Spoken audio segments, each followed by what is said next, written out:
Onatel se tient à vos côtés en ces temps difficiles.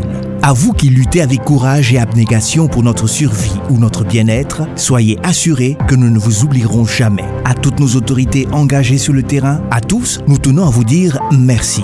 Barka, Aniche, Fofo, Onatel souhaite un prompt rétablissement aux malades. Onatel s'engage à rendre disponible chaque jour son réseau pour vous permettre de rester connecté à tous ceux qui comptent pour vous. Onatel invite chacun à respecter les consignes des autorités et à appliquer les gestes barrières pour stopper tout risque de transmission du virus. Pour garder le contact, vous pouvez compter sur nous. Onatel, leader des télécommunications au Burkina Faso. Au cœur de vos ambitions. Vous accompagner dans le développement de vos affaires. Vous réaliser. Vous offrir le meilleur. Tout succès a une fondation solide. Coris Banque Internationale, la banque autrement.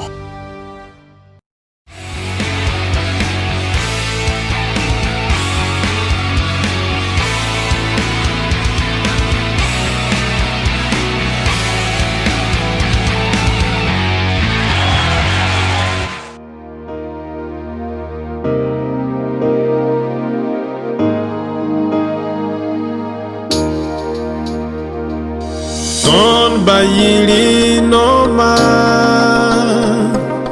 Ton tenga kabeto Burkimbi yikiya Watirigata mnusi.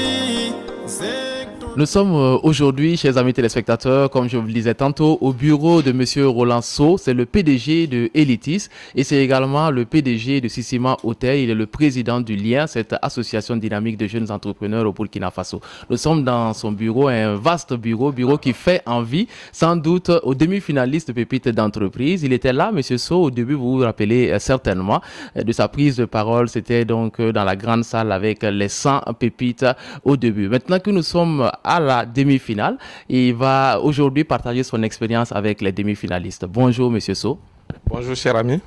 Alors Monsieur Sow, nous allons permettre aux pépites de se présenter, ceux qui sont arrivés en demi-finale, et puis ensuite nous allons vous demander d'échanger avec eux, voilà, pour partager votre expérience d'entrepreneur avec eux, et également leur prodiguer des conseils, et on va aussi solliciter encore de votre temps pour répondre à leurs questions si possible. Mais écoutez, en tout cas merci pour cette visite matinale du samedi.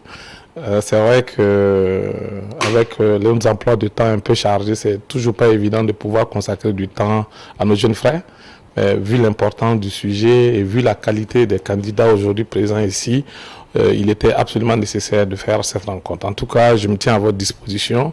Je vous souhaite la bienvenue au groupe Sissima, qui est composé de plusieurs entreprises dont vous avez parlé tout à l'heure. Et dans les échanges, on aura l'occasion de parler d'Elitis Express, de parler de l'hôtel Sissima, de NS Auto et puis de bien d'autres entreprises dont j'ai la charge. Le plus important pour nous, c'est pas forcément les chiffres, mais c'est surtout la méthode et l'abnégation à vouloir réussir ce qu'on entreprend. Et je crois que dans ces échanges-là, on aura l'occasion de pouvoir donner quelques outils qui sont nécessaires pour faire de ces jeunes des entrepreneurs de demain et pourquoi pas d'aujourd'hui. Merci. D'accord. Donc, ils étaient 100 quand vous les avez vus au départ. Là, il ne reste plus que 8. Donc, on va permettre à ces 8 de se présenter. Voilà, il y a 7 qui sont là. Il y a un qui est absent. Voilà. Donc, on commence déjà avec les 7 en espérant que l'absent nous prenne en cours de route. Donc, chacun va se présenter rapidement et parler de son projet très vite. Moi, c'est Jean-Marie Bouda. Voilà, gérant de l'entreprise Zirco qui évolue dans la décoration. Le projet consiste à la production de pavés de granit et de carreaux de granit, directement signés des roches. Moi, c'est Aïchata Adams Baïkro, promotrice du projet d'écologique. D'écologique, c'est la décoration écologique que nous faisons. Nous faisons de la récupération d'objets usés, tels que les pneus, les palettes, les bouteilles de vin, tout ce qui est usé que nous transformons en meubles et en objets décoratifs. Je suis Maxime Sawadego, porteur du projet Ecomat.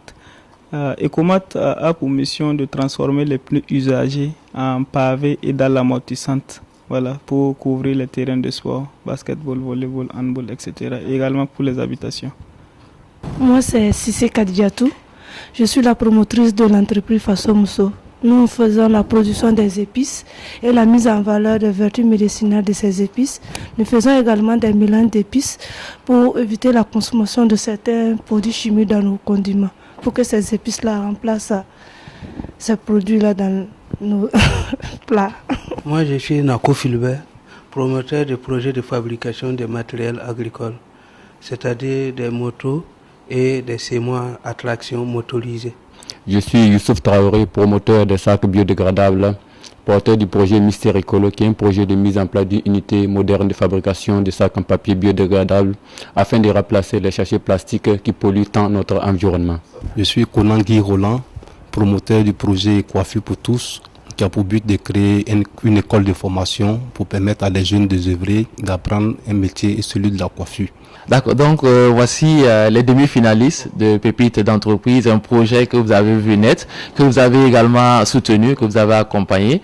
Alors on va vous donner la parole, Monsieur Sow, pour que vous puissiez partager avec eux ce que vous souhaitez partager avec eux.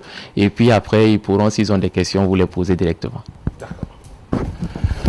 Merci beaucoup.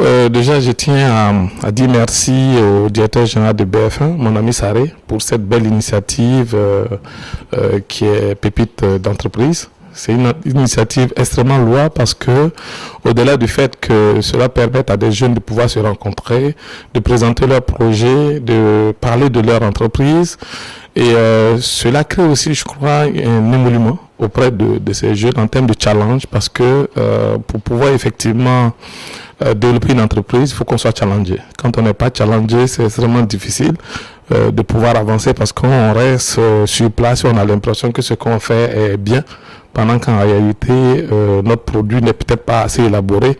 Et dès l'instant où on a l'approche avec d'autres jeunes, d'autres chefs d'entreprise, d'autres personnes, d'autres sensibilités, et tout de suite on se rend compte que notre système peut être amélioré. Pour revenir un peu à moi-même, même si généralement j'aime pas parler de ma personne parce que je trouve que ce n'est pas forcément la personne qui est intéressante, mais c'est plutôt ce qu'on véhicule comme image, comme qualité d'entrepreneur qui est important. Je dirais simplement que je suis un jeune entrepreneur de 47 ans aujourd'hui, et qui pratiquement depuis une vingtaine d'années a beaucoup travaillé dans les grandes entreprises multinationales, je dirais, où j'ai pratiquement passé 24 ans au groupe Bolloré en tant que directeur des opérations. Et puis bon, à un moment donné, il fallait voler de ses propres ailes, donc j'ai décidé moi-même de créer mes propres entreprises, et puis voilà exactement un peu le parcours que j'ai eu. Et aujourd'hui, je suis promoteur de plusieurs entreprises, dont celui qui est le plus connu, qui est Elitis Express. Il y a l'hôtel Sissima à Bobo. On évolue aussi dans la vente et la distribution de véhicules neufs, en partenariat avec le groupe Toyota. Je pilote une petite centrale d'achat qui s'appelle Pergola, et puis on fait aussi de la restauration collective. Donc tout ce conglomérat d'entreprises, c'est pratiquement 320-350 personnes qui travaillent au quotidien, dont des cadres supérieurs. Et aujourd'hui, notre objectif est vraiment d'arriver à créer au Burkina des petites entités solides, qui effectivement arrive à remonter un peu le défi de l'entrepreneur au Burkina, et surtout à donner l'envie à tous ces jeunes qu'il y a ici aujourd'hui de pouvoir se lancer dans l'entrepreneuriat. Tout d'abord, je voudrais dire que l'entrepreneuriat, c'est pas une activité facile, c'est pas un métier facile, c'est un sacerdoce, c'est un sacrifice. Souvent, on a l'impression qu'il suffit d'avoir une idée, de cocher l'idée sur papier, et puis demain matin d'être entrepreneur. Non, j'aime bien l'exemple de commerçants qu'on voit souvent au bord de nos routes ou dans des boutiques, et les gens n'ont pas l'occasion de partager avec eux leur parcours. Mais si vous prenez un peu de votre temps pour discuter avec ces personnes-là, vous allez vous rendre compte de tout le sacrifice qu'ils ont fait pour être ne serait-ce que boutiquier, ne serait-ce que maçon, ne serait-ce que épicier, tout ce qu'on veut.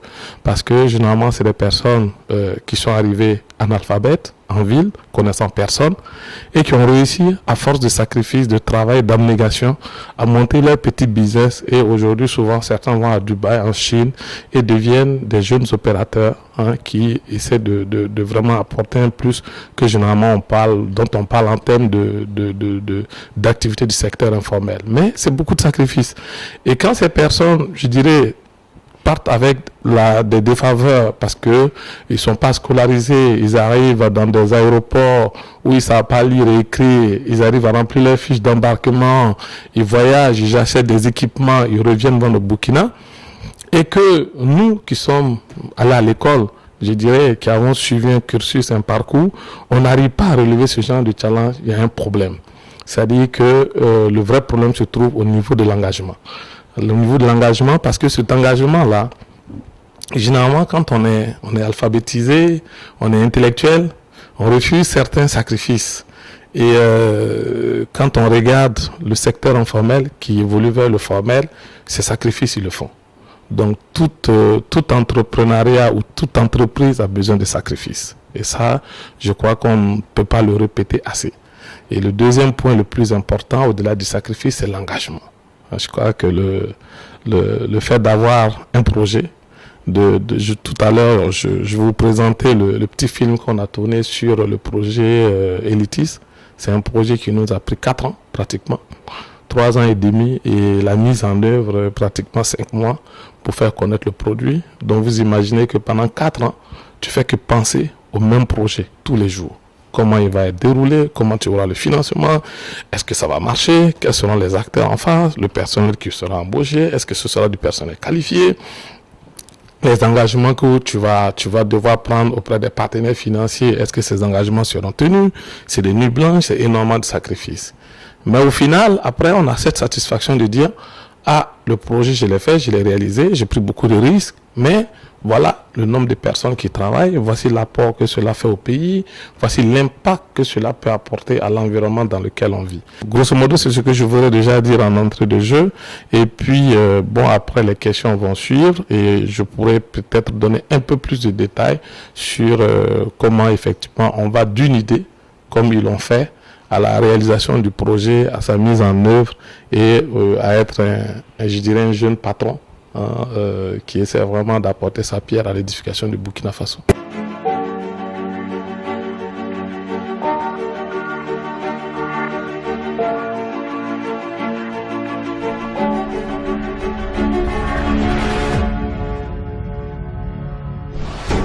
Avec la 4G+ Advanced Donatel, tout devient possible.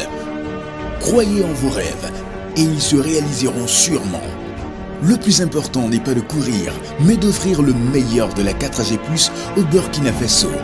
Avec la 4G+ Advanced Donatel, assurez votre victoire en fin de course. Waouh! Donatel, leader des télécommunications au Burkina Faso. Au début, c'était vraiment difficile. On se sentait seul, incompris, parfois désespéré. Mais ça, c'était avant. Depuis que je l'ai rencontrée, elle, tout a changé. Avec elle, mes ambitions se concrétisent. Le rêve est permis. Depuis entre nous, c'est une véritable relation de confiance. Et vous, quelle est votre banque? Avec nous, poussez les limites de vos ambitions.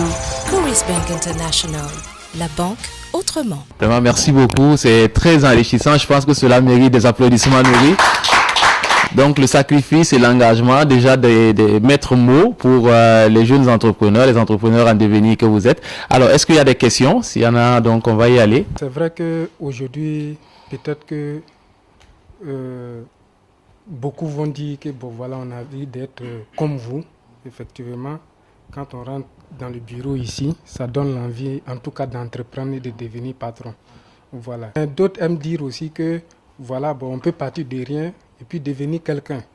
Voilà, mais principalement dans votre cas, comment vous avez agencé pour être à la tête, je peux dire, sur un pied. C'est-à-dire d'abord une première entreprise, ensuite une deuxième, et pouvoir regrouper maintenant voilà, toutes ces entreprises. Moi, je suis arrivé au Burkina dans les années 80 parce que je suis né en Côte d'Ivoire, je suis né à Bouaké. Et mon père était un maçon, ma maman était ménagère. Et je suis arrivé au Burkina, je ne connaissais pas grand monde. J'étais à Bobo de Lasso. J'ai eu mon bac à Bobo. Je suis arrivé à Ouagadougou, je ne connaissais personne. Et la première des choses que j'ai eu à faire, c'est de dire il fallait déjà, que j'arrive vite à avoir un cursus scolaire et à travailler. Donc, du coup, ça répond déjà à la question de dire je ne suis pas une personne nantie, de parents nantis. Je viens pas d'une famille aisée, comme on le dit. Je suis monsieur tout le monde. Ça, c'est déjà le premier point pour dire on peut partir de situations pas forcément défavorisées, mais arriver à créer quelque chose pour soi-même et pour les autres. Donc, du coup, quand j'ai commencé mon parcours chez Bolloré, j'ai commencé planton. Avec un bac plus 2, je suis arrivé chez Bolloré, on cherchait un planton, j'ai dit moi ça m'intéresse. Je suis arrivé avec quelques amis et au bout d'1 an, tout le monde était parti. Mais moi je suis resté. Donc ça revient encore à la notion de sacrifice. J'avais mon premier salaire, c'était 25 000. Ce que j'ai gagné même à l'université avec la bourse, c'était plus de 25 000. Mais je suis resté dans cette entreprise comme coursier. Et puis, au bout d'un certain temps, je me suis fait remarquer par mes patrons parce que j'arrivais toujours le premier au bureau, je partais le dernier. Et donc, un de mes patrons m'a dit, mais toi, apparemment, commercialement, je pense que tu peux nous apporter quelque chose. Et je suis passé pratiquement de planton à déclarant en douane. Et puis après, je me suis retrouvé commercial. Et puis, pendant 17 ans, je suis le directeur des opérations du groupe Bolloré. Donc, on part d'un cursus de zéro à un poste hyper intéressant, d'expatrié, avec tous les avantages qui vont avec. Voici un peu comment on agence un projet à partir d'une idée, à partir d'une envie, à partir d'un emploi qu'on a, et on évolue vers un projet qui peut créer plein d'emplois et qui peut permettre à plusieurs familles de vivre. Voilà, on va dire merci beaucoup à monsieur Roland So. Ça, c'est plus qu'un masterclass. Ce sont vraiment des astuces. Ce sont vraiment des conseils fort utiles qui vont sans doute aider et les pépites et également vous, chers amis téléspectateurs, donc à réussir un peu plus dans vos entreprises. On se dit à très très bientôt pour la suite de pépites d'entreprise avec les 8 demi-finalistes et très vite vous saurez qui des 8 seront en finale. Il en restera que 4 pour la grande finale de pépites d'entreprise. Ciao, bye bye.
Banque Internationale, le plaisir de vous offrir le bonheur autrement. Coris Bank International, la banque autrement. Première banque certifiée ISO 9001, version 2015 au Burkina Faso. Onatel se tient à vos côtés en ces temps difficiles. À vous qui luttez avec courage et abnégation pour notre survie ou notre bien-être, soyez assurés que nous ne vous oublierons jamais. À toutes nos autorités engagées sur le terrain, à tous, nous tenons à vous dire merci. Barka, Aniche, Fofo, Onatel souhaite un prompt rétablissement aux malades. Onatel s'engage à rendre disponible chaque jour son réseau pour vous permettre de rester connecté à tous ceux qui comptent pour vous. Onatel invite chacun à respecter les consignes des autorités et à appliquer les gestes barrières pour stopper tout risque de transmission du virus. Pour garder le contact, vous pouvez compter sur nous. Onatel, leader des télécommunications au Burkina Faso.